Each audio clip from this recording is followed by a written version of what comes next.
eso, vamos a partir de ahí. Ah, buenísimo. Y, Si quieres la puedo ir comentando. Igual la hice hace como 1 año y medio, pero bueno, no importa. bueno, Algo me dale, tengo que acordar. no hay problema. Esperá que la pongo en compartir pantalla y después muestro algo que armé acá para tratar de ser un poco más ilustrativo también. A ver. Dale, profe. ¿La comparte usted o prefiere que la comparta yo? Si la tenés a mano y te animás a compartirla, compartila, ¿sí? Sí, tengo que tenerla descargada el otro día. A ver, un segundo.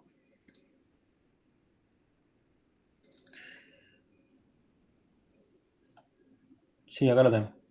Bueno.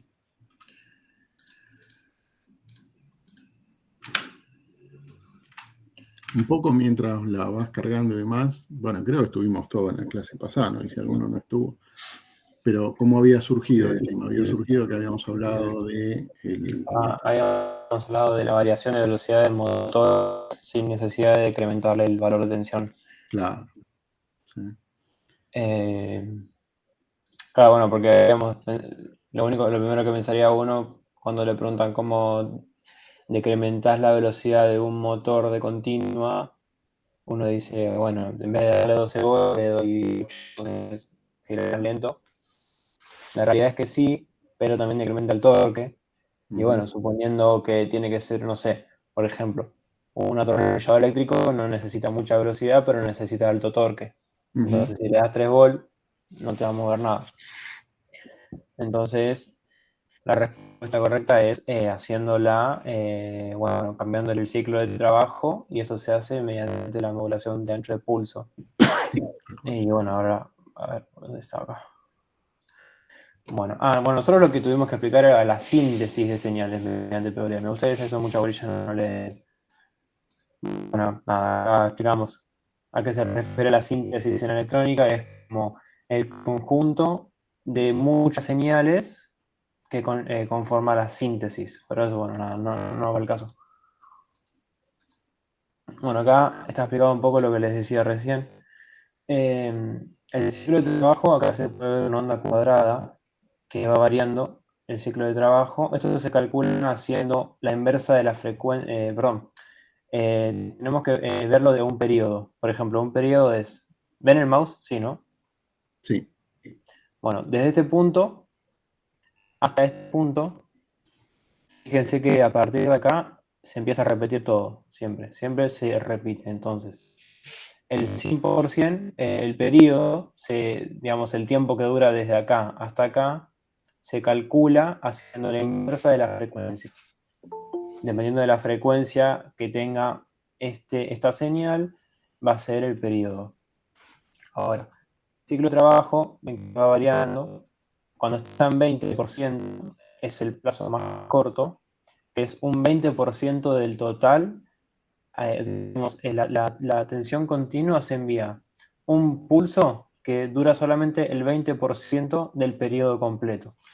Entonces, eso sería, por ejemplo, con una velocidad de motor baja, pero manteniendo el mismo torque. Es como si se fuera dando muchos pulsos y obviamente es un periodo, este periodo puede durar un milisegundo.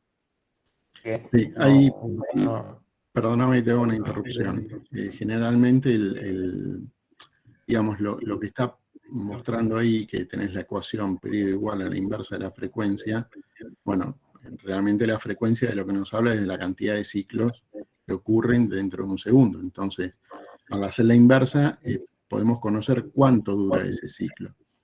Claro. La realidad es que también uno podría decir, bueno, pero entonces esto lo podríamos hacer a cualquier frecuencia. Y bueno, no, porque hay una serie hay un rango, eso ya depende mucho de lo que tengamos que controlar. Hay un rango de frecuencias donde esto es efectivo y hay otro rango donde esto no es efectivo. Claro. Entonces, para los motores hay un determinado rango que está en el orden de los kilohertz, no me acuerdo exactamente cuánto, pero digo, no es que uno lo pueda hacer con cualquier frecuencia. Sí, eso yo bien no sé el valor, pero tengo entendido de que si es una frecuencia demasiado, también, digamos, si son muy pocos ciclos por segundo, va a llegar a un punto que se van a notar los pulsos del PWM, entonces ahí ya no no Sí. estaría cumpliendo la función que debería cumplir, ¿no? Sí, Lo que le sí, comentaba. aparte después también trae otros temas como zumbidos, vibraciones, y eso Claro, también trae recalentamiento. Bueno, entonces, claro. claro, hay que buscar para cada motor. No es porque es para cada motor. Todos andan más o menos en el mismo rango y después por ahí un fabricante dice, bueno, es óptimo con tal frecuencia, óptimo el control con tal frecuencia. Y nada, eso. Claro, entonces para comprender bien qué es el PWM, es la variación digamos, acá explica bien. Es una técnica que se basa en variar el valor medio de una señal cuadrada. El valor medio es, digamos, si nosotros acá, bueno, si esta imagen se quedase quieta, creo que más adelante hay una que se quieta. Bueno, no se ve. Bueno, esto era un Igual video de ahora Lemo. lo muestro yo con algo que armé, Claro, pero bueno, el valor medio es, nosotros podemos hacer el promedio de, digamos, un ciclo entero, haciendo, bueno, desde acá hasta acá es el 100% de tiempo. Entonces, si sacamos el área del ciclo de trabajo, por ejemplo, siendo el 20%, podemos hacemos el promedio de cuánto tiempo está encendido el motor en un solo ciclo. Eso nos va a dar un número, ¿sí? Y ese va a ser el valor medio de la señal. El promedio nos va a dar del 0 al 100. Entonces, entre el 0 y el 100 sería 0 volts y 100 sería el máximo. Supongamos que nos da 50%, sería que está 50% prendido y 50% apagado. El valor medio sería justo al medio de la señal.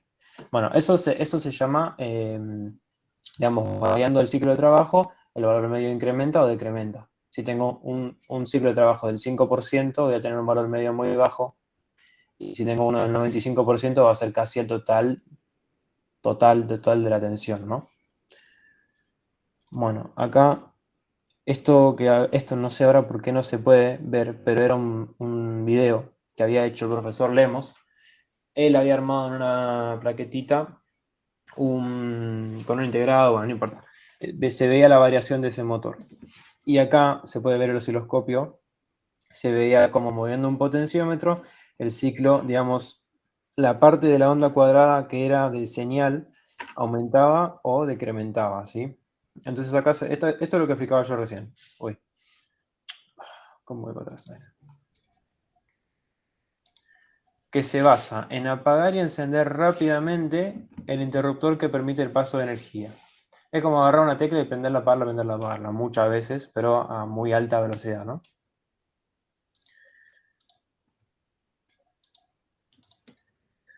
Bueno, acá,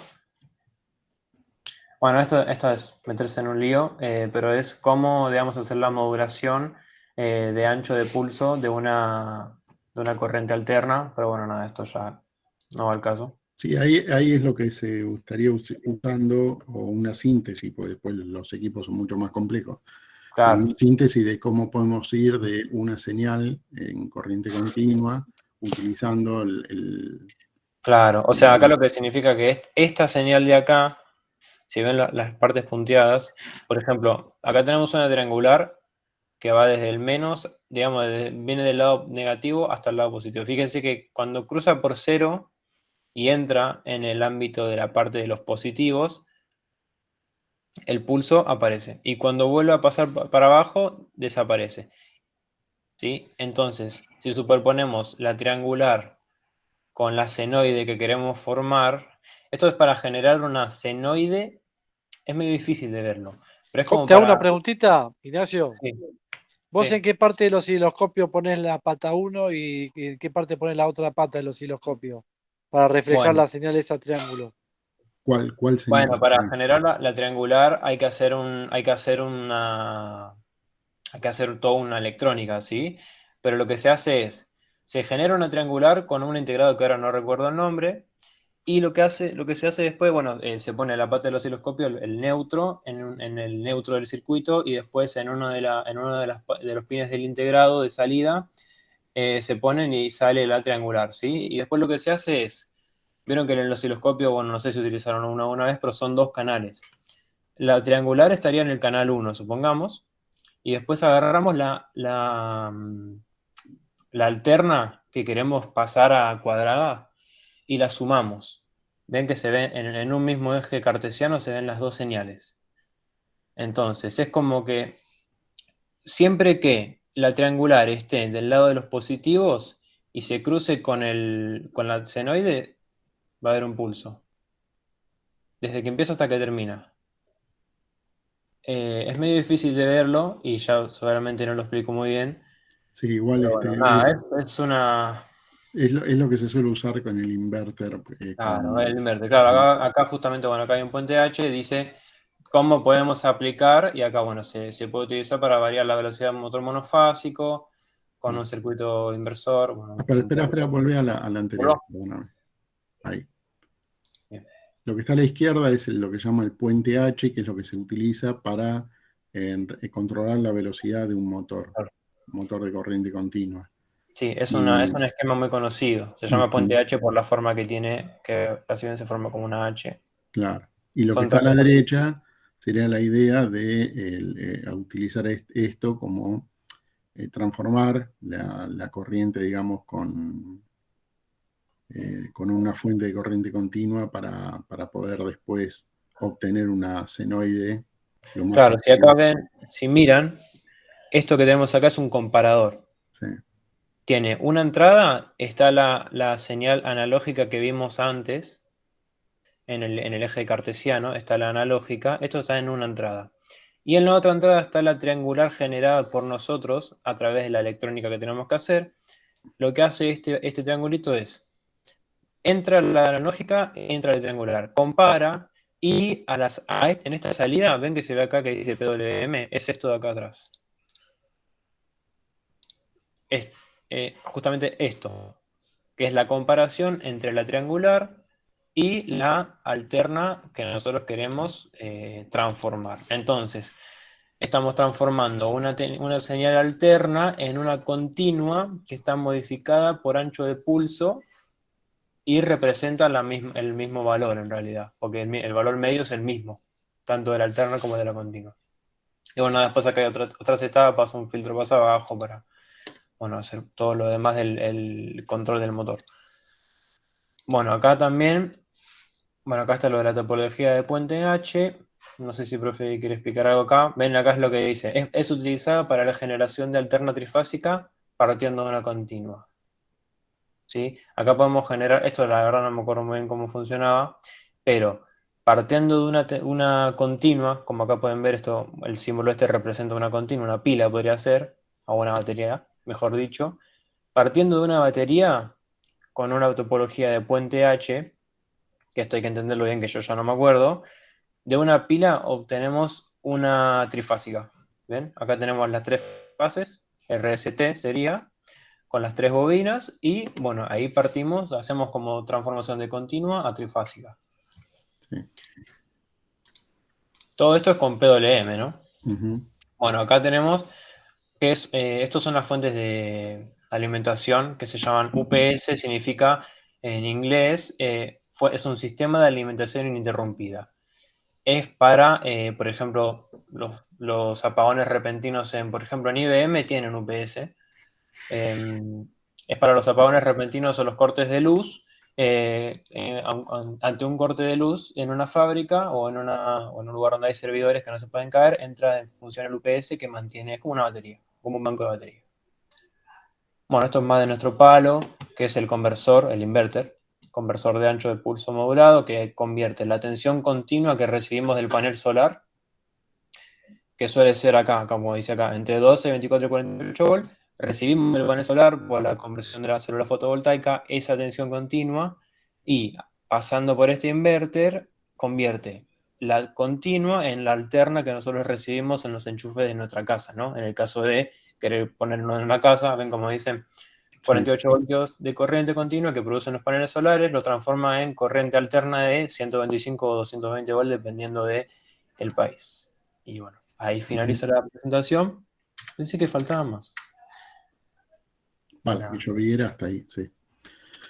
No, está bien. Así que bueno, no sé, disculpen la forma de explicar, pero hace mucho que le hice esta presentación. No, Si está bien, tienen igual. alguna duda me pueden preguntar igual. Si lo sé, se los voy a decir.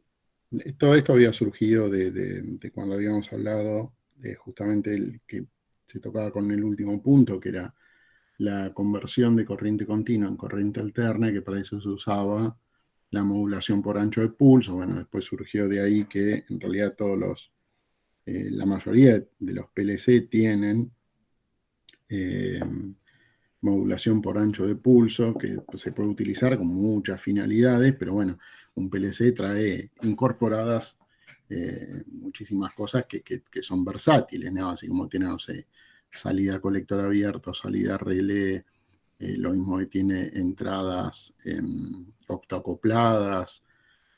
Bueno, también la mayoría suele tener salidas con modulación de ancho de pulso, porque la utilidad dentro de la industria es muy variada y bueno, de hecho vienen un montón de lugares ya de la electrónica, si alguno experimenta con cosas como Arduino o algo así, también lo va a encontrar. Yo de hecho, por eso quería mostrarles, para seguir con esto, ¿dónde estoy? ¿Dónde estoy? A ver.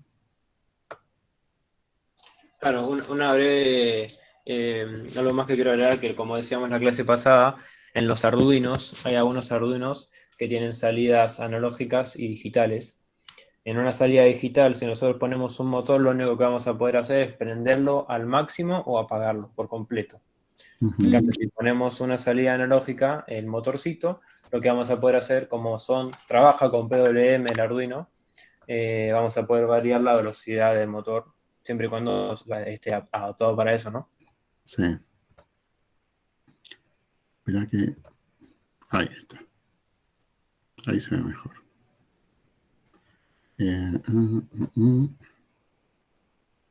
¿Se ve la imagen del... Acá? ¿Se ve mi mano? Sí, profe, pues. Bueno. ¿Qué tengo acá como para ejemplificar aunque sea, lo armé como pude, pero bueno. Esto es un modulito, se llama ESP8266. Uno a veces si quiere hacer alguna experiencia, bueno, hay cosas que son muy caras, un PLC es algo muy caro, pero si uno se da un poco de maña con electrónica, cosas como el Arduino, o en este caso, que es un modulito mucho más chiquitito en el sentido de que solamente dispone de pocas entradas y salidas, pero bueno, para algunas experiencias sirve. Este modulito lo que tiene es, que no sé si se llega a ver, todas estas pistas que están acá, en realidad es una antena, porque este es un modulito Wi-Fi. Entonces yo tengo un programita, acá hay un LED, calculo que se ve, tengo un programita que me armé, esperen que accedo. ¿Se ve ahí el...? Sí, ¿no? Bien. Esto lo tengo conectado a mi red, así que bueno, vamos a poner la dirección. Ahí está.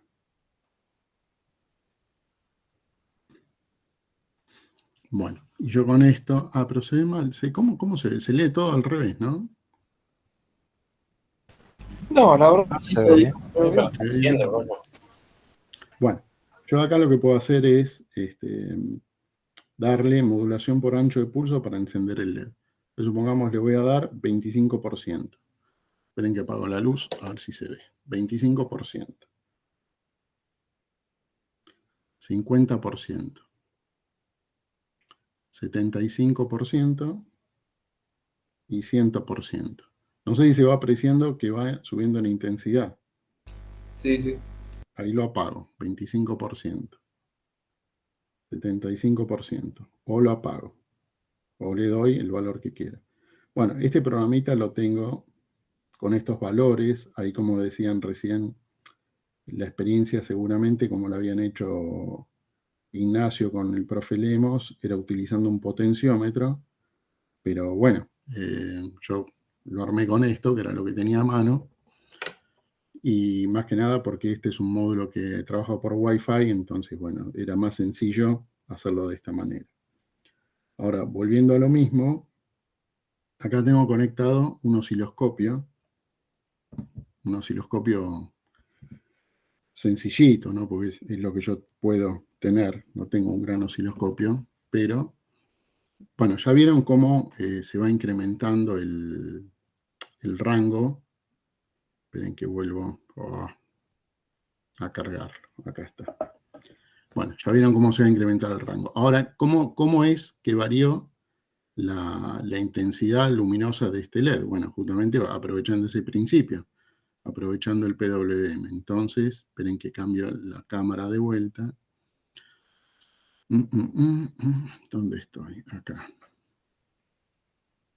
Video. Bueno, vamos a dejar ahí.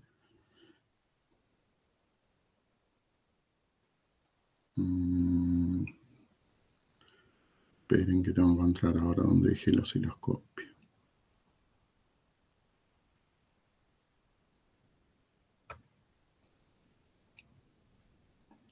Perdí el osciloscopio. ¿Dónde está? Cancelar.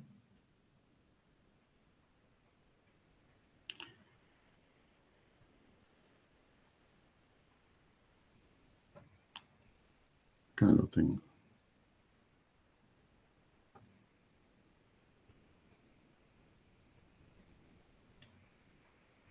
Y se me apagó el Wi-Fi. A ver. Ahí está. Bueno, ahora saben mi clave. Si pierdo el teléfono, ahí está. Bueno, entonces, ¿pero se ve la pantalla o no? Del osciloscopio, digo. Sí, profe, se ve. ¿Sí?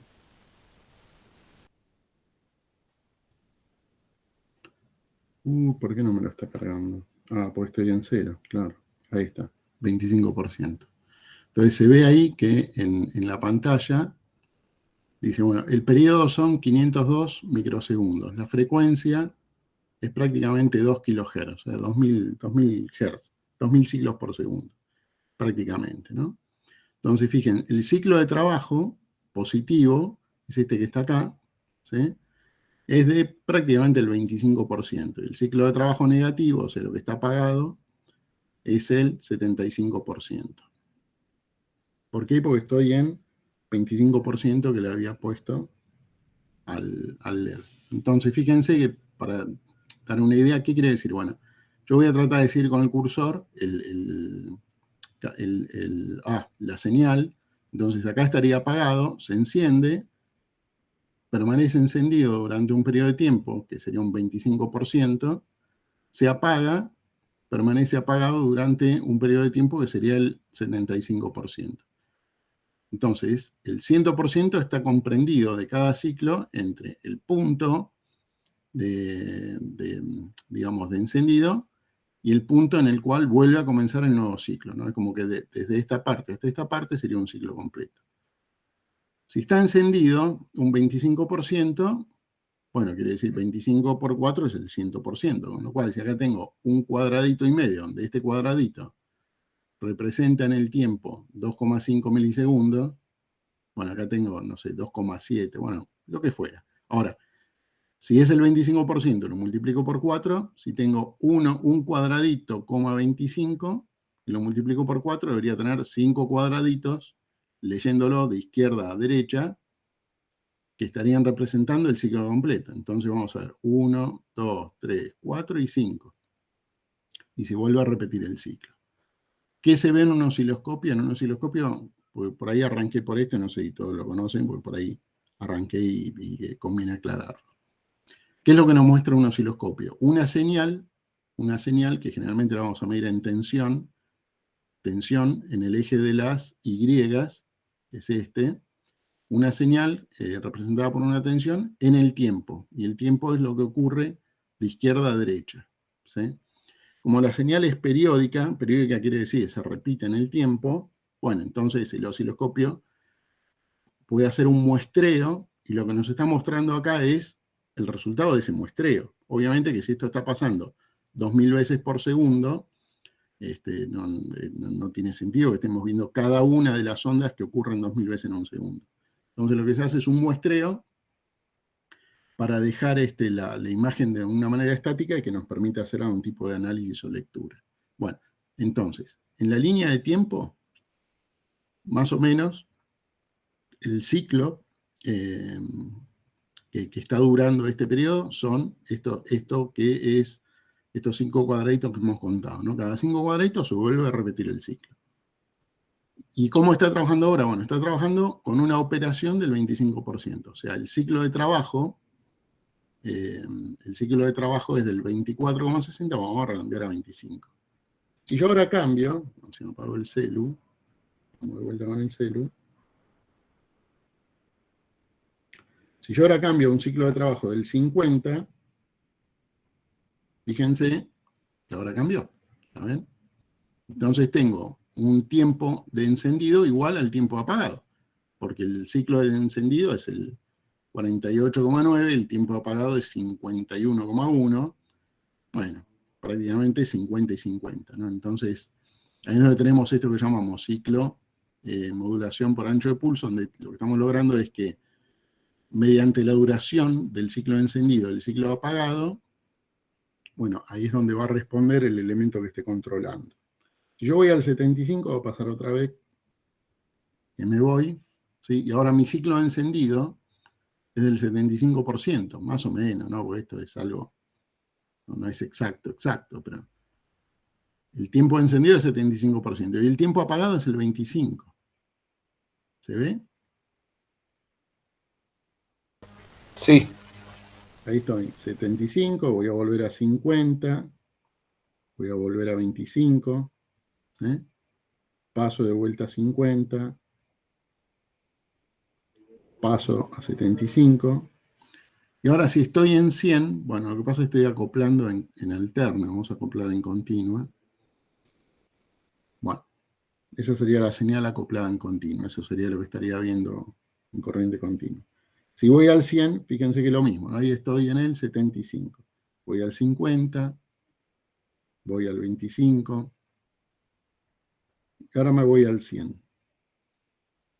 Y en el 100 es como está encendido continuamente, pues justamente, no hay un periodo de apagado, está continuamente encendido, no hay una parte de apagado. Bueno, vuelvo al 75, vuelvo al 50, vuelvo al 25, o lo apago. Y ya está, ya no tengo encendido el LED. Bueno, nada, era simplemente comentar. Salió la cuestión y digo, bueno, aprovecho y lo comentamos un poquito. Esto muchas veces en los PLC para más allá del control de una velocidad de un motor, tiene un montón de otras utilidades. Y bueno, nada, dentro de las características cuando uno observa un controlador lógico programable, seguramente van a estar citadas y las salidas se pueden configurar como modulación de ancho de pulso. Bueno, nada, eso. Desconecto el osciloscopio. ¿Alguien quiere hacer una pregunta del osciloscopio o lo conocía? Sí, no, yo la verdad que nunca estuve delante de un osciloscopio. ¿Esto qué es? ¿Un programita que usted se consigue en algún lado? No, el tema es, si mirás la cámara, y ahí está mi mano, esto que está acá. Eso es.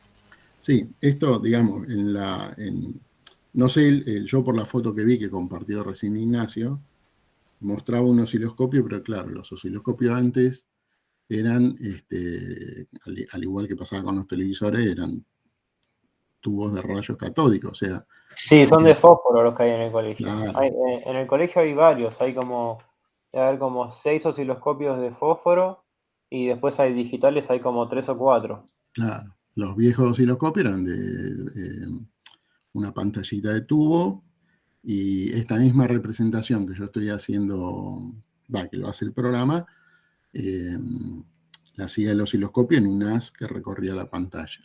Y después hay una serie de teclas que te permiten, bueno, lo que se dice acoplar en continua, en alterna,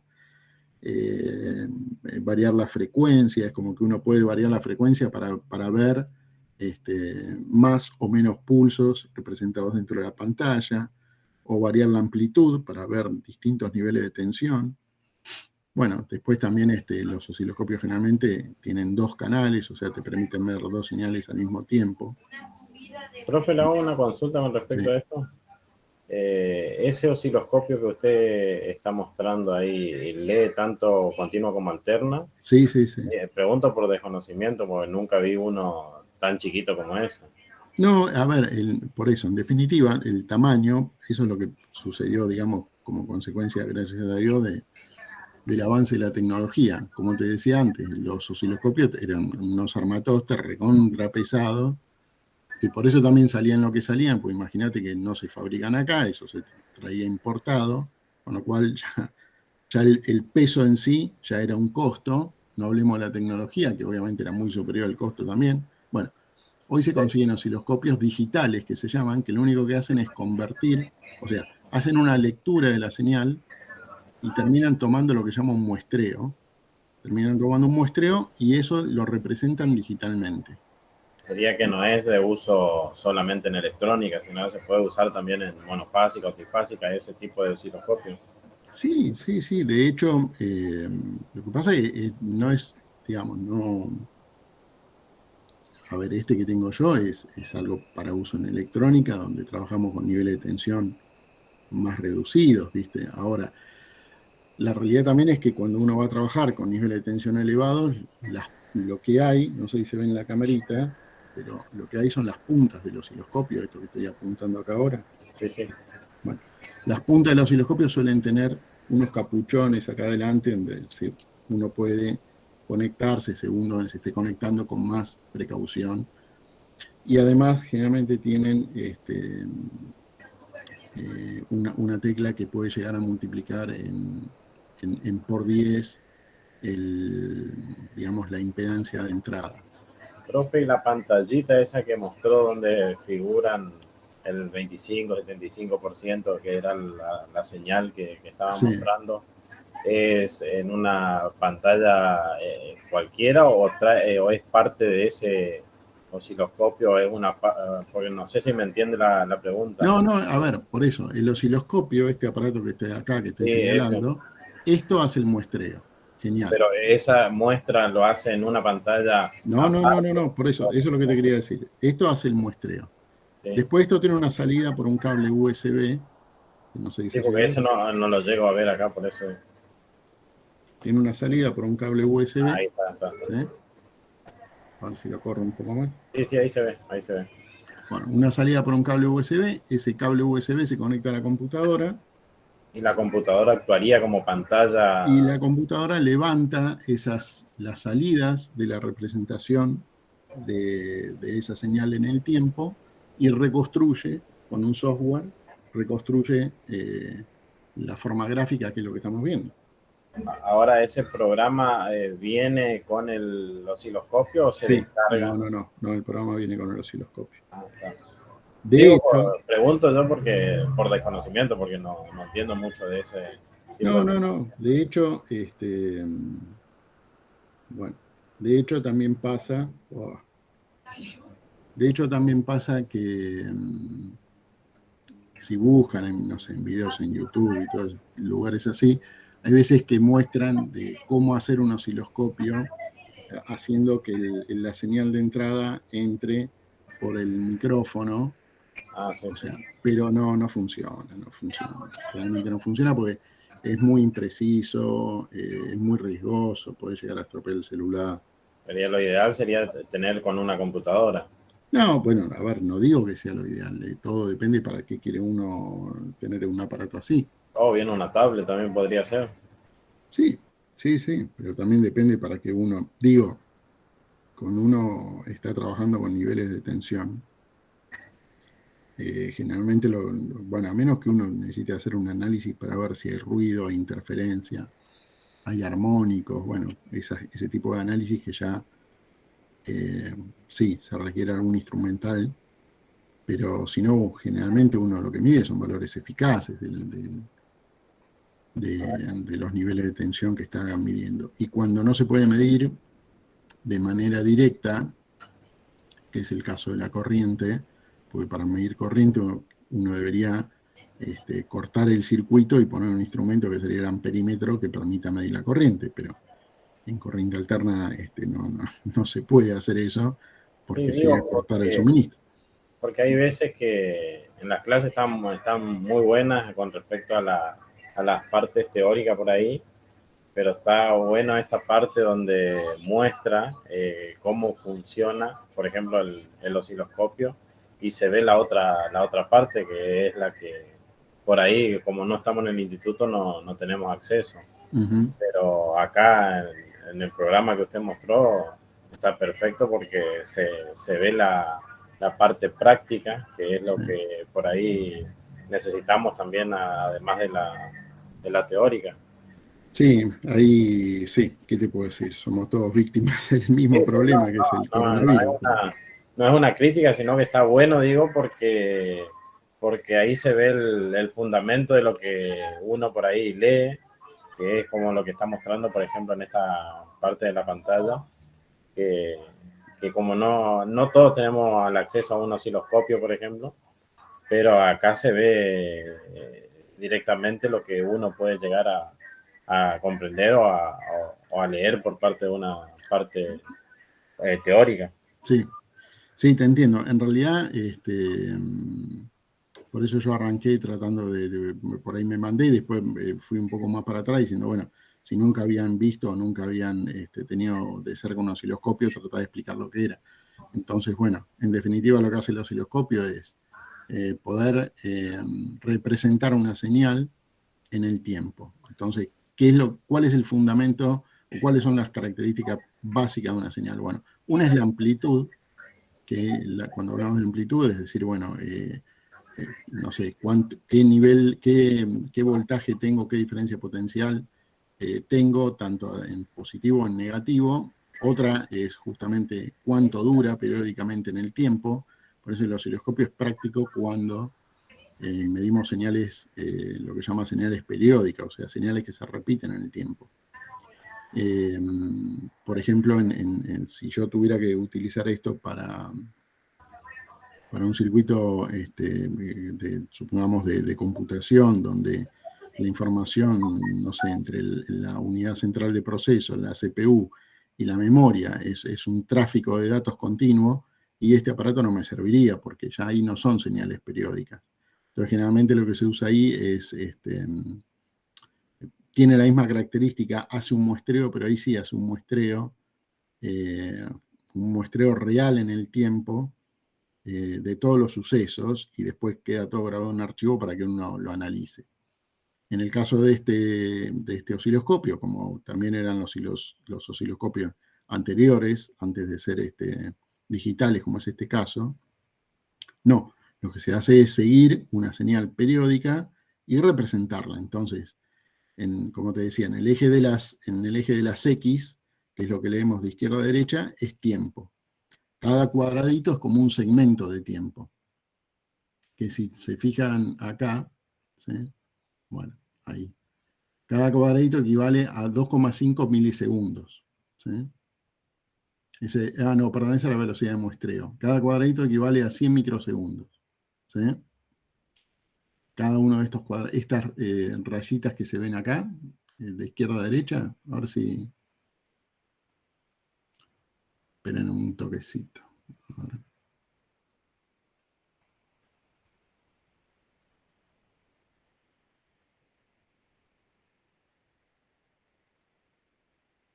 Le vamos a poner la grilla para que se vea un poco mejor. Es como si fuera desde este punto hasta este punto, ¿sí? En estas líneas verticales, pero leyéndolas de izquierda a derecha, bueno, cada una de estas representan 100 microsegundos. ¿Sí? Y leyéndolas de arriba para abajo, de abajo para arriba, no importa, de arriba para abajo, de abajo para arriba, representan, ¿dónde está la tensión? 50 milivoltios por división. ¿Sí? Entonces, de alguna manera, lo que se representa es, por eso, una señal en lo que denominamos su amplitud en el tiempo. Entonces, bueno, si fuera corriente alterna, no, ¿dónde pudiera medir corriente alterna? ¿Quieren que haga la prueba? Lo hago, ¿eh? ¿Cómo dice? ¿De dónde saco? A ver, si me dan un toquecito, ¿cómo hago? Pues tampoco quiero irme a 220 así de una. A ver si tengo acá un transformador. Tengo un toquecito. La fase está totalmente muerta, ¿no? No hay nada que... ¿Necesitan las pruebas que no?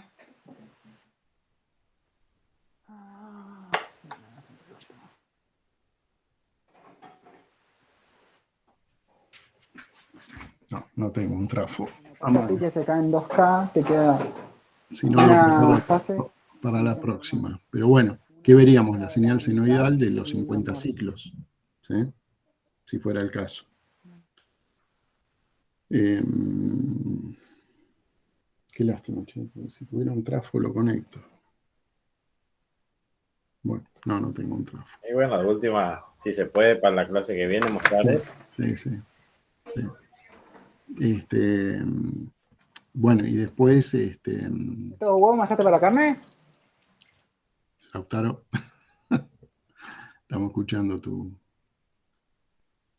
futura cena, parece. Bueno. Sí, después voy a buscar. Pero ya de hecho también lo que puedo hacer es, ya para prepararlo mejor, un análisis de señal, por ejemplo, con cómo se comporta frente a la corriente alterna un capacitor, un inductor. Eso lo podemos hacer. Que tienen comportamientos completamente distintos. Bueno, la intención era esa, era como decir, bueno, cuando uno hace un análisis de las facilidades que uno tiene a mano con un instrumento de control como puede ser el PLC, bueno, seguro tienen salidas que pueden ser configuradas como salidas de controlador mediante ancho de pulso. En la mayoría los tiene. Pero bueno, una cosa es lo que a veces está en la teoría, otra cosa es lo que se puede ver. En este caso, yo tengo este osciloscopio y lo puedo mostrar. Si tuviéramos el instituto, bueno, contaría también con el osciloscopio del instituto, aunque este también lo puedo llevar y traer, si es portable, ¿no? No es problema. Bueno, listo. Dejando esto de lado, entonces volvemos a lo natural. Apago el osciloscopio. Tengo que cambiar la cámara.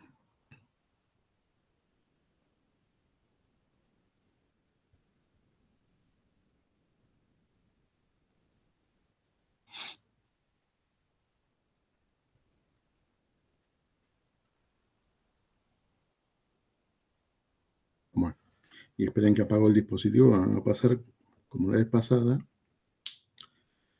que me quedé sin batería porque lo dejé encendido y se me fue toda la batería. Y esa batería que mostraba, que ustedes habrán visto de color celeste, es porque generalmente agarro las baterías de la notebook cuando ya llegaron al final de lo que podría ser su vida útil y las recupero. Las cargo generalmente en las notebook. Son varias baterías que van interconectadas y generalmente se muere una de esas baterías. Entonces yo ahí aprovecho y desarmo todo y me quedo con las que están bien para hacer este tipo de cosas. Buen dato ese. Sí, porque... Cuando me muera la batería, la voy a usar. No, si te fijas, la batería, o sea, la batería en la notebook, viste que es un socotroco pesado, viste, es sellado. Bueno, hay con mucho cuidado hay que abrirlo. Ya tenés que estar seguro de que no sirve más, ¿no? Con mucho cuidado tenés que abrirlo y te vas a encontrar adentro con... Bueno, guarda, hay distintos tipos de baterías. Esta lleva estas baterías que, si no me equivoco, se llaman 6000 y algo, no me acuerdo, tiene un nombre las baterías. Y hay otras que no, que vienen... Esperá, esa sí la tengo a mano, esperame que te muestro. Dame un toquecito.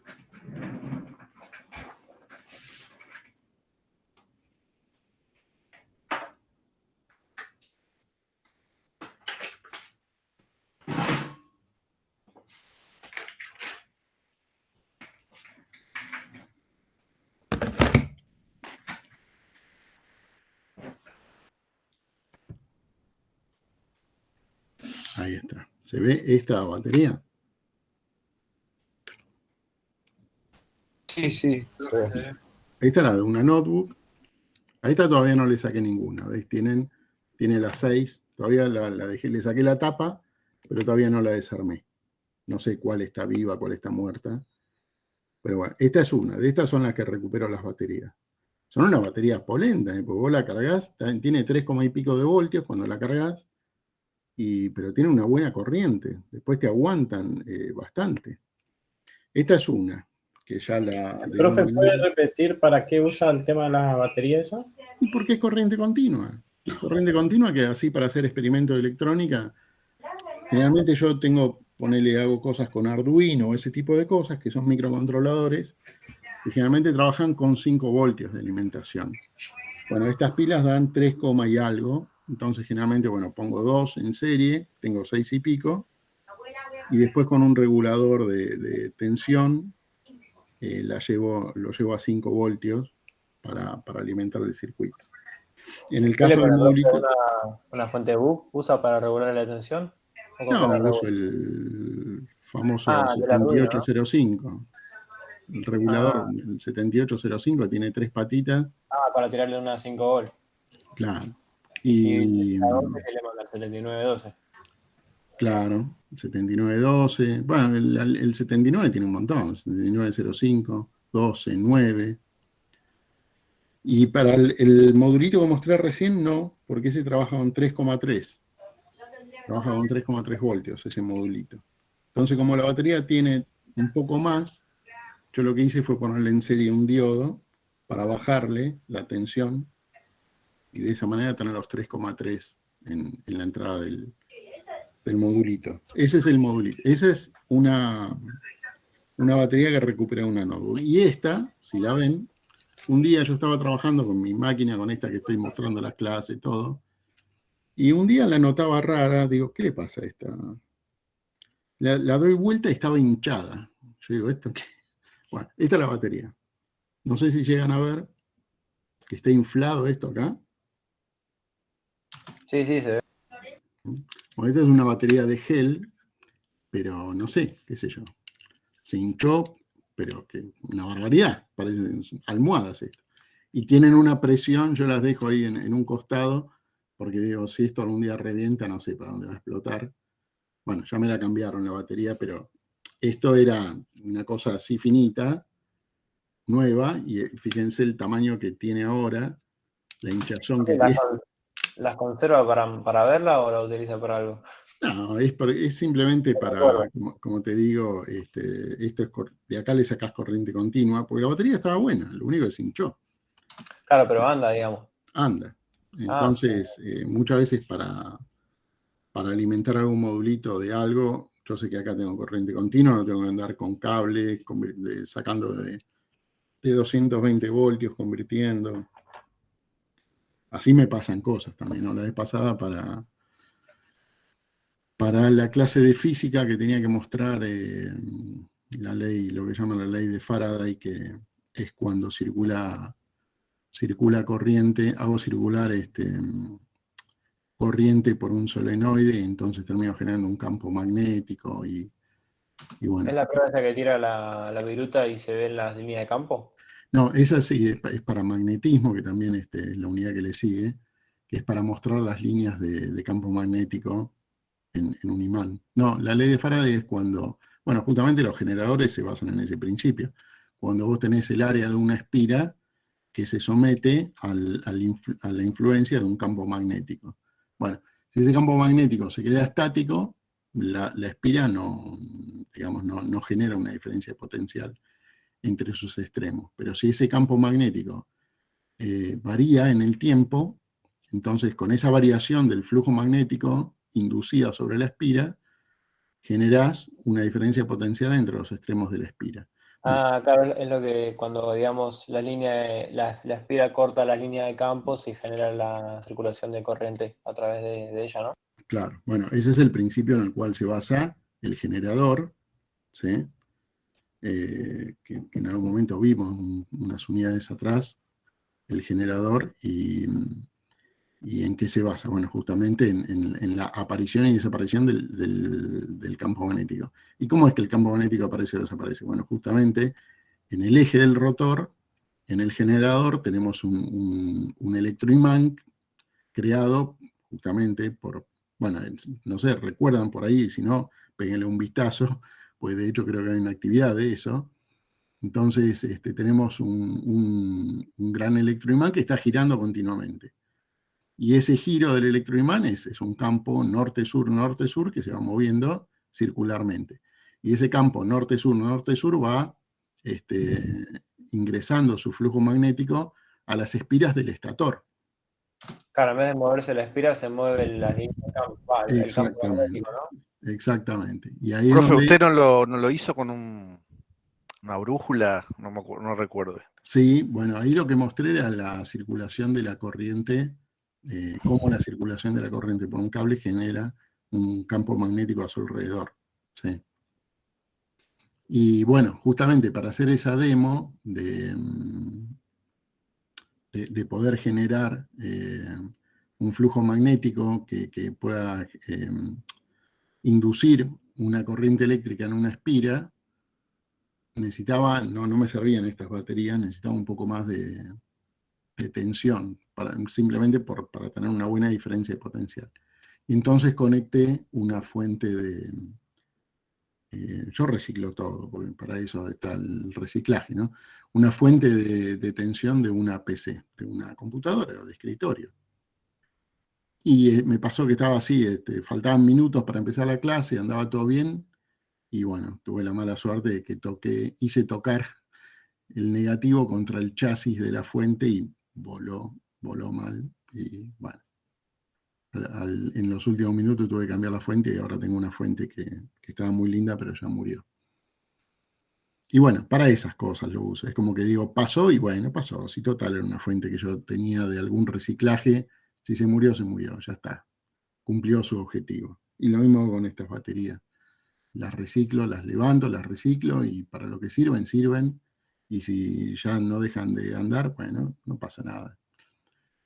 Pero bueno. Yo hacía lo mismo, profe. Cuando empecé la carrera de electrónica en los primeros 3-4 años, cosa que había tirado en la calle que podía llegar a tener un componente, lo levantaba. Mi viejo me quería matar. Parecía que tenía un basurero en mi cuarto. Y sí, yo Yo ahí le tengo... desoldaba los componentes. Digamos que yo le desoldaba los componentes para usarlos y después cuando me pedían proyecto del colegio terminaba yendo a comprarlo.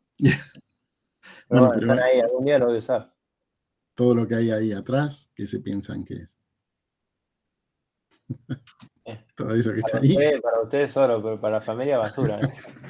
Y bueno, me estuvieron... No, pero lo tiene todo organizadito, en cajitas, todo. Sí, Se ve sí, bien sí. eso.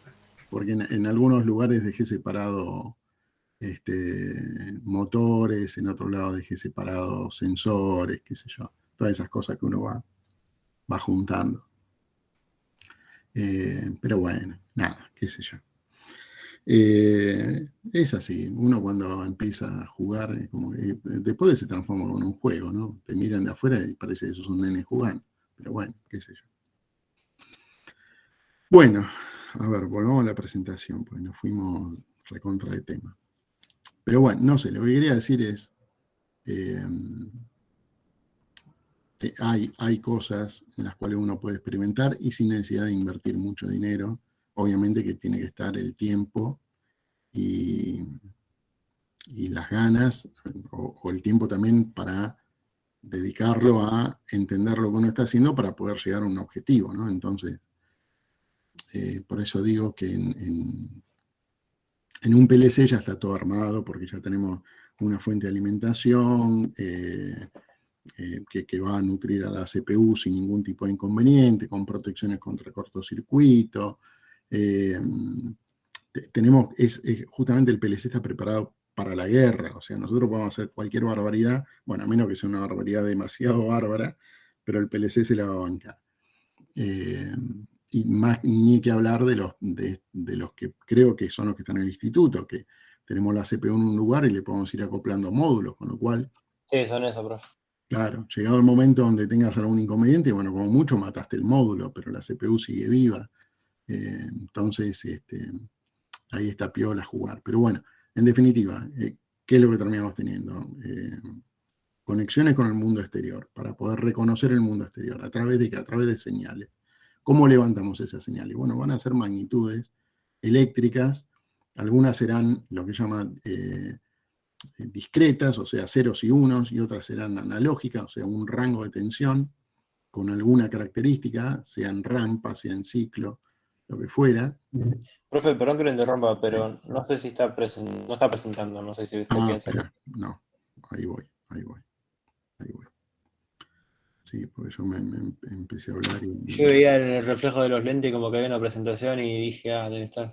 Sí, ahí vamos.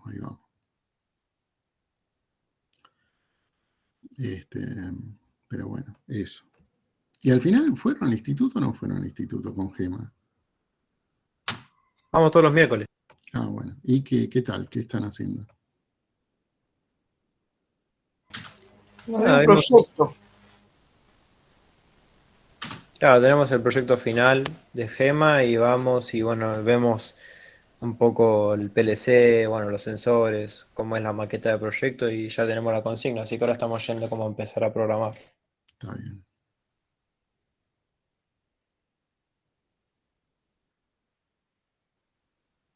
Bueno. ¿Y cómo programan? ¿Con qué software? Con el TIA Portal versión 14, creo. Sí, la 14. Bueno, más o menos por acá nos quedamos la vez pasada. Justamente este fue el disparador de lo que terminamos hablando después como lo que era una de las utilidades de la modulación por ancho de pulso, que partíamos de energía que está acumulada en forma de corriente continua y de alguna manera tenemos que restituir o darle uso para volver a integrarla a la red como corriente alterna. Acá hago un comentario también para continuar con lo que estábamos por ahí diciendo antes, que alguien había nombrado el caso del inverter asociado a los paneles solares. Entonces, sí, si bien nosotros después en un inverter lo que tenemos por objetivo es transformar lo que es corriente continua en corriente alterna, donde ahí está el desafío de tratar de hacer una corriente alterna lo más parecido a lo que debería ser una corriente alterna tal cual la recibimos de la red, porque en definitiva los electrodomésticos están preparados para trabajar con ese diseño. Entonces, también hay una realidad que hay muchos, no todos, pero hay una buena cantidad de electrodomésticos que en realidad, si bien nosotros lo enchufamos a corriente alterna, después terminan en una primera etapa rectificando esa corriente alterna para después trabajar con corriente continua. De hecho, no sé, supongamos un televisor, estoy hablando de las generaciones actuales, ¿no? de un tubo de rayos catódicos, ¿no? Pero un televisor que trabaje,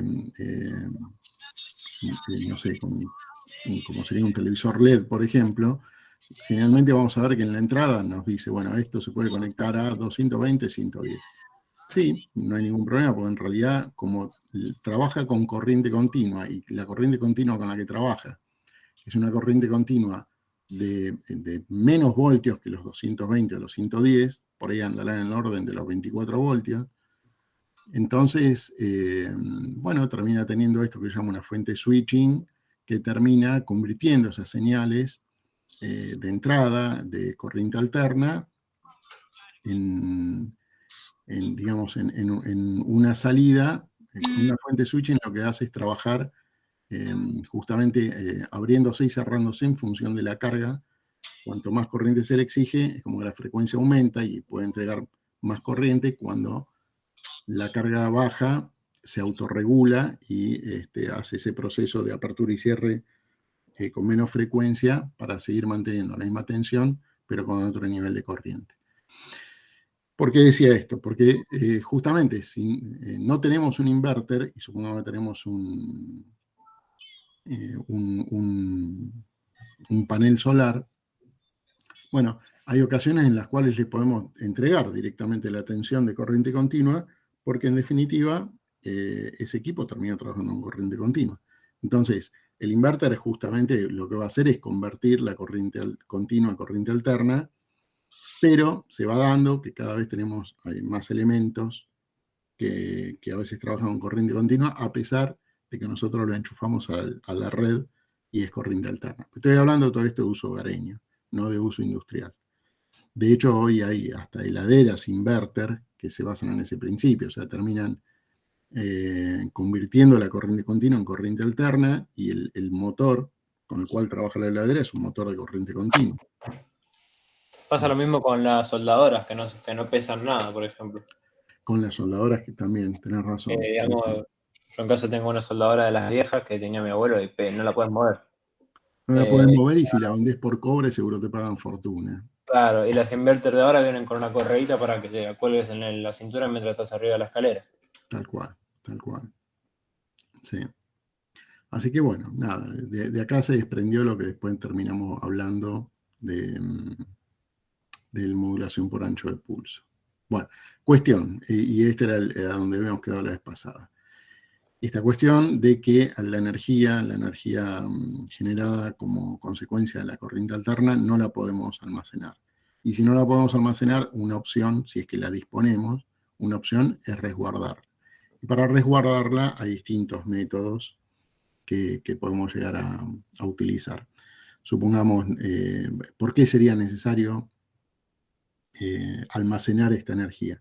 Bueno, podría darse el caso donde yo tenga una central hidroeléctrica que va a tener un determinado nivel en lo que hace a la represa, y tal vez por una cuestión del caudal de agua, o por una cuestión de la cantidad de agua que tengo acumulada en la represa, me veo obligado a darle paso al agua, y tal vez la energía que se está exigiendo en ese momento es menos que la que podría estar entregando con ese caudal que estoy dejando salir. Entonces, bueno, ese sería un caso donde yo tengo un exceso de energía que no lo estoy pudiendo volcar a la red, y de alguna manera podría ser útil resguardarlo. De la misma manera podría ser el caso donde en determinadas centrales que tienen una estación de bombeo, entonces cuando la energía es barata, que si se acuerdan la curva que se puede ver a veces si uno chusmea la página de Camesa, van a ver que siempre hay como una curva que la estadística demuestra momentos del día donde hay mayor consumo y menor consumo. Bueno, en el caso donde estoy en un momento del día donde tenga un exceso de generación de energía, bueno, podría llegar a almacenarlo para utilizarlo después cuando el pico lo demande. Hay varias cuestiones por las cuales se llega a acumular energía. De alguna manera, en la red tradicional, uno de los desafíos que se quiere seguir, más allá del hecho en sí de acumular la energía, es justamente tener el uso lo más eficiente posible, y con eso también poder reservar justamente los excesos de energía para consumir menos combustible al momento de tener que generar. Entonces, si uno puede hacer la reserva del exceso de energía, en definitiva, de manera indirecta también está ahorrando combustible que en otro momento estaría quemando si es que no hubiera guardado esa energía en exceso. Bueno, hay muchas tecnologías que se utilizan, hay países que ya tienen desarrollos en distintas áreas. Por ejemplo, en el caso de Alemania, se utilizan compresores de aire, o sea, terminan utilizando el exceso de la energía para guardar aire comprimido. Y ese aire comprimido, a muy alta presión, bueno, llega el momento de necesitar corriente eléctrica, empiezan a descomprimir, y con esa descompresión otra vez se convierte ese movimiento cinético del aire, se convierte en energía rotatoria en algún generador. Profe, se refiere a que, digamos, es como si agarráramos una pistola de aire y con la pistola de aire hacemos girar las aspas de un generador, ¿no? Sí, Más o tal menos. cual. Lo único, bueno, si uno lo haría con una pistola de aire, sería poco eficiente, porque quiero decir, para tener Claro, ese... pero me refiero a que el principio de recuperación es ese. Exactamente, sí, exactamente. Digamos, mi inglés es Tarzán, pero bueno, voy a tratar de decirlo lo mejor que pueda. CAES es la sigla de Compressed Air Energy Storage, o sea, aire comprimido, energía de aire comprimido almacenado. Eso es lo que significa CAES. Profe, le hago una consulta. Sí. El otro día estaba hablando con un chabón que sabe un montón de electrónica. Me dijo que ahora se está desarrollando una batería nueva que es más rendidora que la de litio, que es la de sodio. Sí. ¿Cómo sabe usted, Bueno, conoce eso? no estoy al detalle fino, por ahí que tenemos un químico en el grupo, no lo quiero comprometer con la respuesta, nos puede dar alguna orientación. Esas que Bueno. vos te nombraron son estas que figuran acá como NAS. NAS. No, la verdad Me que dijeron yo que no podría ayudarle en ese caso tampoco, no tengo mucha información. Bueno, está bien. Pero sí, es como que hay... sí, me dijeron que están saliendo ahora. Bueno, seguramente afuera ya deben estar implementadas, acá en Argentina no, pero bueno, de que son más rendidoras que la de ion. Sí, hay distintas investigaciones que obviamente cada país tiene presupuesto como para poder avanzar en distintas líneas de investigación. Eh, Acá, por ejemplo, bueno, siempre pasa lo mismo, ¿no? En la época de la colonia teníamos ganado vacuno a morir y por eso también nos quedó como herencia de que somos el primer país consumidor de carne, ¿no? ¿Y qué hacíamos? Terminábamos matando las vacas para enviar a Inglaterra el cuero, pero en Inglaterra se hacía la manufactura del cuero y entonces después nos vendían las botas o lo que fuera, las chaquetas de cuero, con un costo elevadísimo, porque ya estaba manufacturado, y en definitiva era lo mismo que le habíamos mandado a nosotros por nada, y le terminamos pagando fortuna. Bueno, con el litio, esperemos que no pase lo mismo. Ahora nosotros de repente, no sé, autos que se mueven eléctricamente, generalmente utilizan baterías de litio y uno de los lugares donde hay abundancia de litio es justamente acá en la cordillera argentina. Entonces, digo, que no pase lo mismo, ojalá, ¿no? Que terminemos vendiendo el litio regalado y después compremos autos o baterías de litio pagando una fortuna por la manufactura de ese material para construir la batería. Pero bueno, qué sé yo. Justamente también como el litio es algo que no es un material que abunde, bueno, por eso también las investigaciones generalmente buscan otro tipo de soluciones. Hay unas baterías que son estas, las baterías NAS, por ejemplo, que es una combinación de sodio y azufre. Sodio, ¿cómo era? Sodio es Na, y azufre es ese, ¿no? Por eso es NAS, sí. Ahí sí, en la tabla periódica me parece que figura. Sí. Por Natium, que generalmente los nombres son de latín o bien del donde se descubrió. Sí. Pero sí, sodio es Na y el azufre es ese. Por eso, son baterías de sodio-azufre, por eso la sigla NAS. Y bueno, son una especie de sal fundida en un líquido de sodio y azufre y generalmente son muy eficientes, por eso es que se está trabajando digamos, en desarrollar esa tecnología en almacenamiento de energía. Y después están las baterías, estas que se denominan de redox, que ahí también no sé, lo tengo que dejar para alguien que entienda más de química que yo, pero son baterías recargables, lo que se llaman como baterías verdes, o sea, no tienen la misma toxicidad de los materiales empleados para las baterías comunes de plomo y ácido, que son las baterías que conocemos nosotros. El plomo y ácido son las tradicionales, por ejemplo, que están en las baterías de los automóviles, camiones, motocicletas, ¿no? Bueno. Lo que digamos se busca es justamente almacenar ese exceso de energía. Entonces, de alguna manera, llegado el punto de demanda, bueno, poder abastecer lo que se llama los picos con una energía que se haya podido guardar cuando era barata o bien almacenar cuando no estaba en uso. Por eso de repente digamos, en los sistemas interconectados, por ejemplo, entre Argentina y Brasil, Argentina-Paraguay, bueno, hay veces que se echa mano a la importación de energía porque es más barata por circunstancias que son una confluencia de distintos factores climatológicos, costos, lo que fuera. Puede llegar a ser más barata importar la energía que echar mano de otra forma de almacenamiento.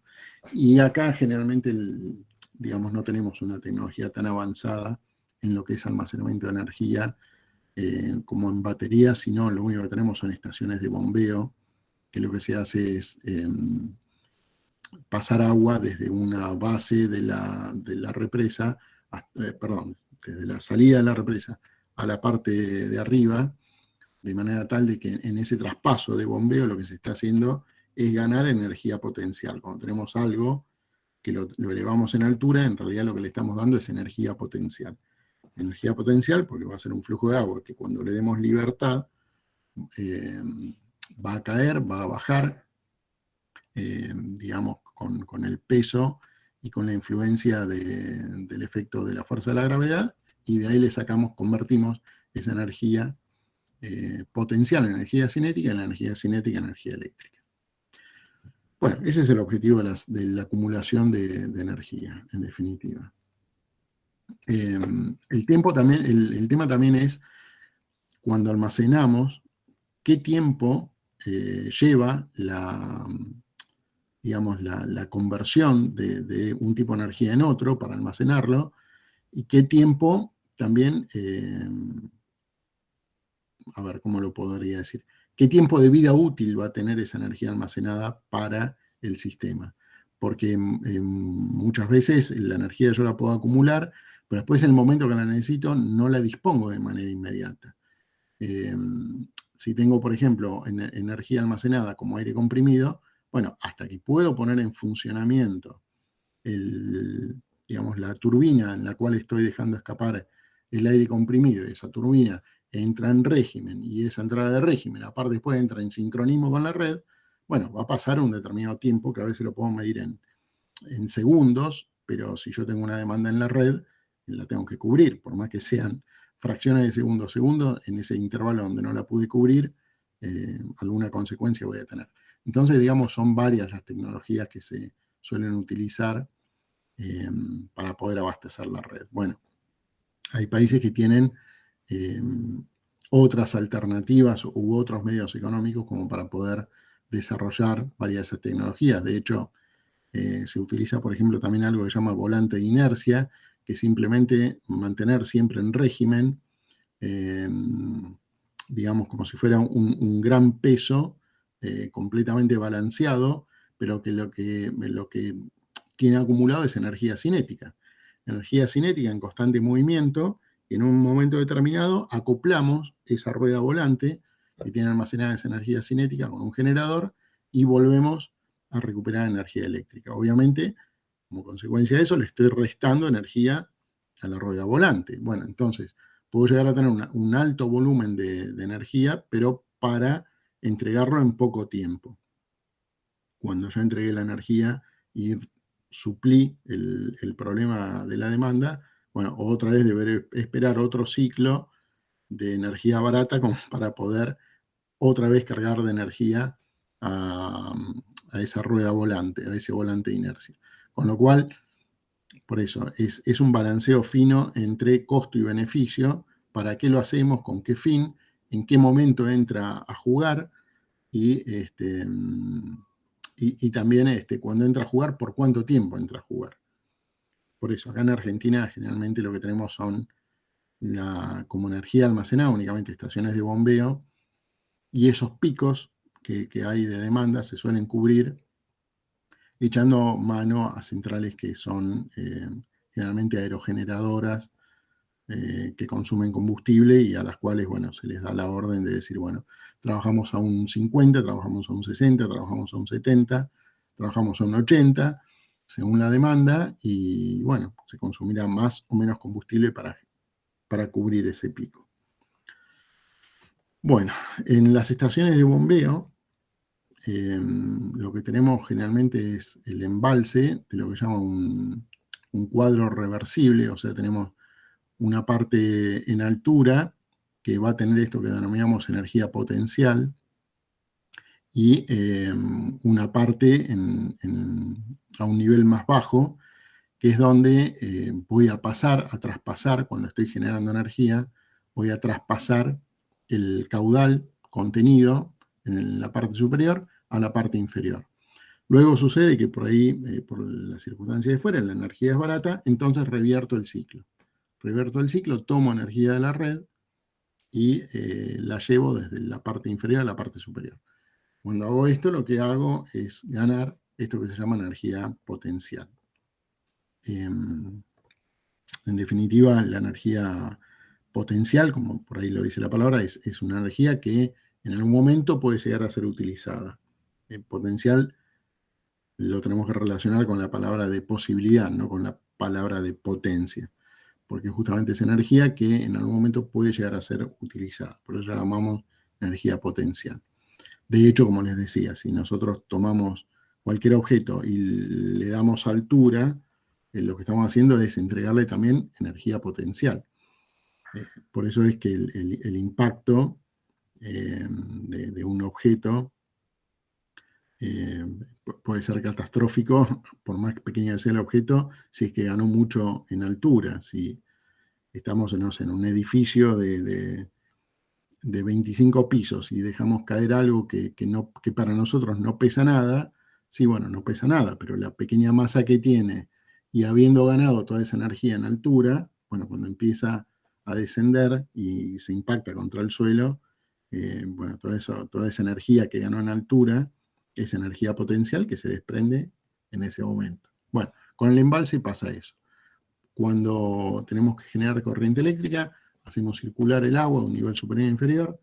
Cuando tenemos que volver a la situación de acumulación para volver a tener una energía para ser utilizada en otro momento, pasamos del nivel inferior al nivel superior. Veamos. Otra de las formas son lo que llaman estaciones de bombeo bajo tierra. En este caso, generalmente lo que se utilizan son o bien minas abandonadas, o bien ríos subterráneos, donde lo que se termina haciendo es inyectar a presión el agua y después en algún momento recuperar esa agua que quedó almacenada a presión para en un ciclo y otro comprimirla y descomprimirla y de esa manera empezar a recuperar esa energía que se utilizó en un momento para llevarla a un nivel de compresión. Y después, por ejemplo, hay acumuladores, así tal cual los vimos como tales, con las distintas tecnologías, pero como tales, donde lo que se hace es almacenar la corriente continua, la corriente alterna, se la rectifica y ya queda almacenado directamente como corriente continua en acumuladores. Generalmente, digamos, por ejemplo, hay una experiencia que se hizo, no sé si viene en la diapositiva que sigue. No. Me parece que la tenía.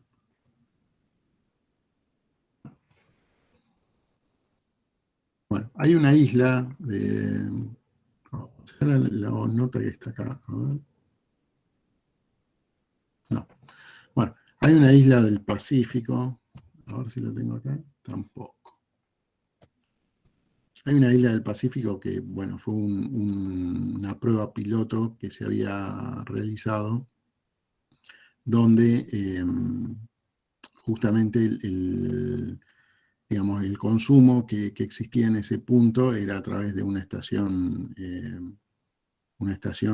que quemaba combustible para generar la energía, y en esa quemada de energía, bueno, tenía el inconveniente de siempre, donde digamos, tenía que ser abastecido el combustible, que justamente como es una isla, tenía que venir por barco. De llegar a haber algún inconveniente, había tiempos donde no tenía energía eléctrica. Bueno, lo que se hizo como experiencia fue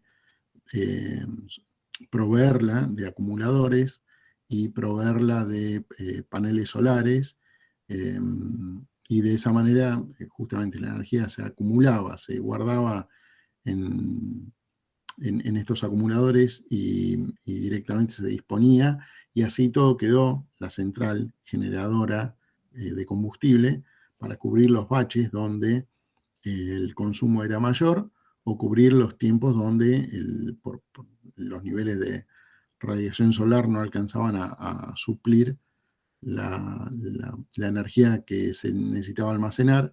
Y bueno, de esa manera, como que de ese problema donde tenían cortes periódicos, pasaron a una situación ideal donde ya no tenían cortes y habían bajado terriblemente el consumo de combustible.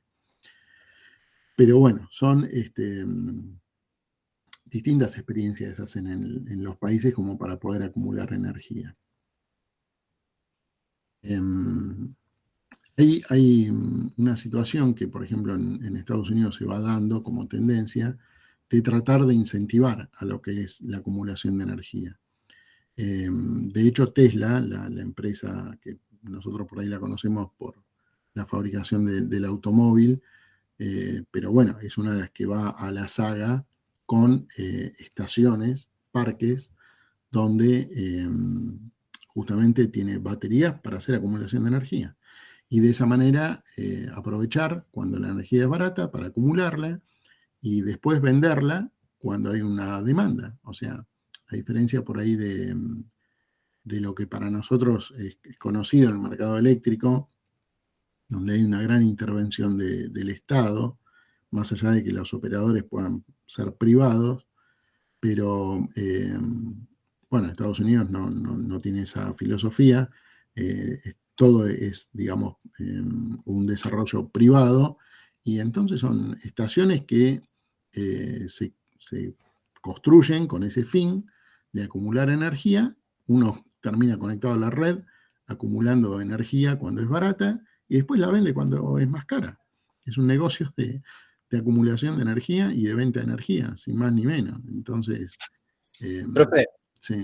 una consulta. Una forma de que podría hacer Tesla, bueno, aprovechándose digamos, de los países más precarios, podría generar la energía simplemente con paneles solares, o sea, solamente tendría que hacer una inversión inicial y después lo único que hace es generar energía, almacenarla y después vendérsela a los países pobres que no la pueden generar por su cuenta. Bueno, entonces tendría solamente una primera inversión y después sería todo ganancia. ¿Y cómo la trasladas a esos lugares de consumo? Y no, pondría la central en el país. Sí, sí, bueno, a ver, no creo que nadie dé puntada sin hilo, ¿no? Pero de hecho, por eso estaba buscando esa nota, que la experiencia que se había hecho en esa isla fue justamente también con todo el equipamiento de Tesla. Una pena porque yo no sé si la tenía o no, ahora voy a recorrer. Porque se ve justo en esa foto la isla, y hay todo un sector que está ocupado por árboles, entonces se hizo toda una tala, y toda esa tala se ocuparon por paneles solares. Y es como que, digamos, el impacto visual sí existe, si estás desde el aire, donde antes había vegetación, ahora hay paneles solares. Pero justamente como es una parte muy densa ese bosque, donde se emplazaron los paneles solares, quedó rodeado igualmente por el bosque. Entonces, digamos, desde lo que sería la ciudad o el movimiento normal dentro de la isla, no se ven los paneles solares. Bueno, ahí quedaron los paneles solares emplazados junto con la acumulación de esa energía, y bueno, por eso digo, una lástima, no sé, pensé que la tenía, pero no. Y esa fue la experiencia. Ahora, respecto a los países pobres, y sí, no sé qué decirte, porque, como te decía, nadie da puntada sin hilo, y bueno, nada, ya es meterse en geopolítica eso, pero dudo de que ellos quieran hacer algo porque sí, sin tener nada a cambio. De hecho, las baterías que te comentaba, estas estructuras, son estructuras que se arman con ese fin, o sea, es una empresa privada que lo único que hace es comprar los packs de baterías, conectarse a la red cuando la energía es barata y venderla cuando es cara, es simplemente eso, no hacen otra cosa. Es como acumular un bien y después sacárselo encima cuando ese bien es más caro, ¿sí? Pero bueno, con todo lo que puede pasar en el medio, ¿no? Porque, digamos, todo siempre es a riesgo. Puede pasar que la energía, por algún motivo, se mantenga barata por un buen tiempo y vos estás acumulando energía que no la podés vender. Por eso, digamos, todo tiene un riesgo, pero el encontrar un negocio en eso. ¿Cuál es la idea igualmente en el caso de la acumulación de energía? Bueno, bajar los costos. Digo, si de alguna manera generar energía demanda esto que podríamos llamar como una unidad de combustible, bueno, si podemos acumular el exceso, entonces ya al momento de consumir necesitaremos menos unidades de combustible. Entonces, de alguna manera, el objetivo a mediano y largo plazo es bajar el costo como consecuencia de menor uso del material combustible. Y en la experiencia que se demuestra, digamos, también un caso como el de Estados Unidos, que podemos analizarlo con una forma de decir, bueno, medianamente estable en economía, entonces uno puede hacer una métrica con la cual después pueda sacar algún tipo de análisis y conclusión. Y lo que se demuestra es que sí, se han reducido los costos en lo que es kilowatt hora. Ya en un par de años aplicando esta tecnología se redujo significativamente.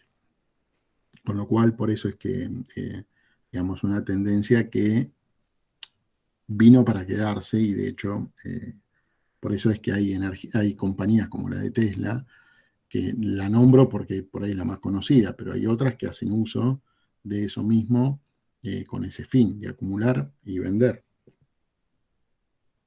Bueno, cuando hablamos de las baterías de flujo, estas que nombramos antes como redox, ahí, si quieren, les dejo la diapositiva, pero les debo el intercambio químico que se da entre uno y otro. Lo que sé, digamos, como forma de trabajo, es que así como acumulamos energía, por ejemplo, en el caso de las estaciones de bombeo, bueno, lo que se hace acá también es utilizar una combinación de dos materiales que una vez que, no digo que se unen, pero que están de un lado y del otro de un tanque, bueno, terminan generando una diferencia de potencial entre los extremos. Entonces, ¿qué es lo que se hace? Se bombea de manera tal de tener almacenado en el tanque un material químico y tener almacenado en otro tanque otro material químico, y al momento que necesito recuperar energía, o sea, la energía la tuve que invertir en mantener almacenado, sacando de la unión de estos dos tanques, sacando de esta unión todo el material, ¿no? Y volviéndolo a recuperar en cada uno de los tanques correspondientes. Bueno, ese fue el trabajo que tuve que hacer con la energía que tenía barata para poder llegar hasta ese punto. Bueno, una vez que recupero, entonces lo que hago es permitir el traspaso de ese flujo, volver a llenar los puntos de unión, donde los materiales, como digo, no es que se mezclan, sino que están dentro de un mismo tanque con un aislante en el medio. Bueno, esa disposición de los materiales y con las propiedades que tienen de ionización cada cual, lo que termina produciendo es una diferencia potencial entre los extremos, y esa es la energía eléctrica que recupero. Entonces, es una batería en la cual, con un flujo continuo, cuando tengo que almacenar, saco del tanque central, saco cada uno de los líquidos a los tanques correspondientes, y cuando quiero recuperar, libero para que se vuelvan a unir y empiezo a obtener de vuelta la diferencia de potencial como resultado del encuentro de esos dos materiales. La parte química del intercambio energético, ahí sí se las debo, porque no lo conozco en detalle. Bueno, hay otras que son celdas de hidrógeno, que por eso digo, son varias las tecnologías. Acá, si se quiere, no. Lo único que se hace es, como decía, las estaciones de bombeo. Las otras experiencias ya son más en otros lugares del planeta. Acá prácticamente no estamos con esto. Tampoco con el aire comprimido, tampoco con el agua comprimida, pero bueno. Más o menos un pantallazo de dónde se utilizan este tipo de almacenamiento de energía. Y bueno, este sería como un mapa mundi donde tenemos distintas estaciones de acumulación de energía. Distintas estaciones. En nuestro caso, en Sudamérica, son muy pocas, a diferencia de lo que es en países como Estados Unidos, Europa, Asia, inclusive. Bueno, hasta acá llegaremos con esto. Esperen que cambio la diapositiva. A ver. ¿Dónde estoy?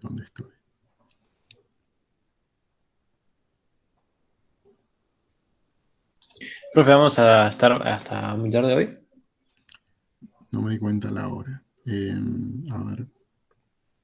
No, pero no pregunto para apurarlo, sino para saber nomás. Porque me preguntan así cocinan.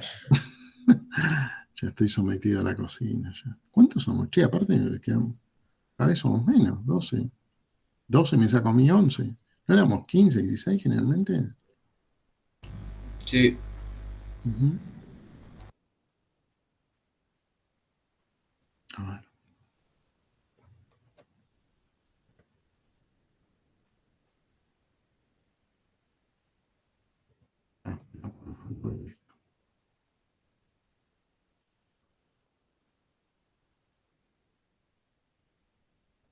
Mira, me faltó esto. Argentina.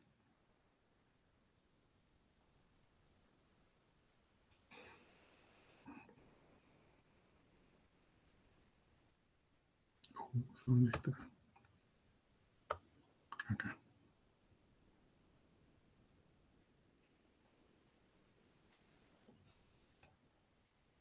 Ahí está. Bueno, nada, lo que estaba acá en el mapa, eso es lo que me faltaba mostrar, lo que estaba acá en el mapa, acá,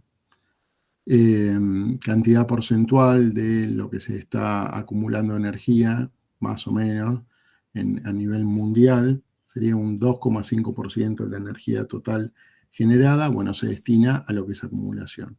Y ese 2,5% generalmente están las distintas tecnologías en la cual se acumula cada uno de los, con cada una de las tecnologías la energía. Bueno, y cantidad de proyectos que están activos, en un top 10, si se quiere, de proyectos de acumulación de energía. Bueno, el que la encabeza de Estados Unidos con 700 y pico de proyectos, China con 100, Alemania casi con 100, Japón también, Australia, España, Italia, Reino Unido, Canadá, Francia. Esos son todos los países que están en la saga de lo que es acumulación de energía eléctrica. Acá en Argentina, estas estaciones de bombeo que yo nombraba, donde tenemos un embalse inferior, un embalse superior, bueno, son dos, una que es Los Reyunos en Mendoza, y otra que es Río Grande, Cerro Pelado en Córdoba, en el Valle de Calamuchita. Más o menos la energía que pueden llegar a almacenar en lo que es energía potencial para después entregarla cuando es necesario son 224 megawatts en el caso de Los Reyunos y 750 en el caso de Córdoba, en Río Grande, Cerro Pelado. Bueno, este es una esquemita después, ya con la diapositiva lo pueden ver, pero lo único que se nombra acá es el proceso en sí, donde tenemos el embalse superior, la estación generadora, el recorrido. Estas son lo que llama una chimenea de equilibrio, porque muchas veces también tenemos que cuidar el equilibrio del agua y el aire. Entonces termina habiendo un lugar que compensa las presiones y, en definitiva, el embalse inferior. Bueno, cuando estamos traspasando el agua del nivel superior e inferior, le estoy entregando energía a la red. Cuando paso del nivel inferior al superior, estoy tomando energía de la red. Simplemente es eso, no cambia. Profe, yo tengo una consulta. Cuando viene el canal de agua, digamos, de arriba, ¿no? ¿Se pasa todo el caudal por una sola turbina o se sectoriza y pasa por muchas turbinas? No, Depende. no creo que sea una sola turbina. De hecho, fíjate que esta es una de las fotos de la central que está en Córdoba y, si no me equivoco, estos son los ejes de las turbinas, ¿sí? No es una sola. También depende de la arquitectura que tenga, ¿no? Sí, capaz no hay una, digamos, una característica que tiene que ser siempre así, supongo. Depende del tamaño de la represa, también debe ser la cantidad, pero bueno, nada, justo se me ocurrió eso. Sí. No, te debo cuántas turbinas son. Pero bueno, esta es una foto del interior de la central de Río Grande, ¿sí? Y esto que está acá sería como el eje, la punta del eje de la turbina, ¿sí? Esto que se ve acá abajo. Tenemos los transformadores con sus aislaciones para conectarla a la red. Y esta es una vista aérea de la central. Entonces acá tenemos la represa superior y acá tenemos la parte inferior, ¿sí? Y todo el traspaso por cada uno de las represas. Bueno, termina bombeando desde el punto inferior al punto superior. Y así hace el ciclo de manera continua. Bueno, y ahí sí terminaba esta diapositiva. A ver, ¿qué sigue con la otra? Déjenme ver y vemos si lo estiramos o seguimos. ¿Lo seguimos o nos detenemos? ¿Dónde estoy? A ver.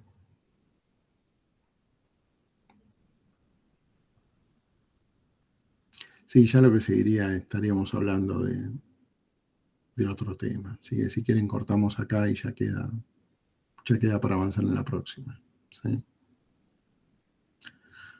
¿Hacemos así?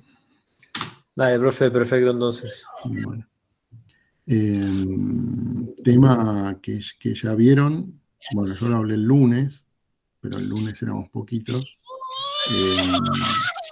Las actividades, ¿sí?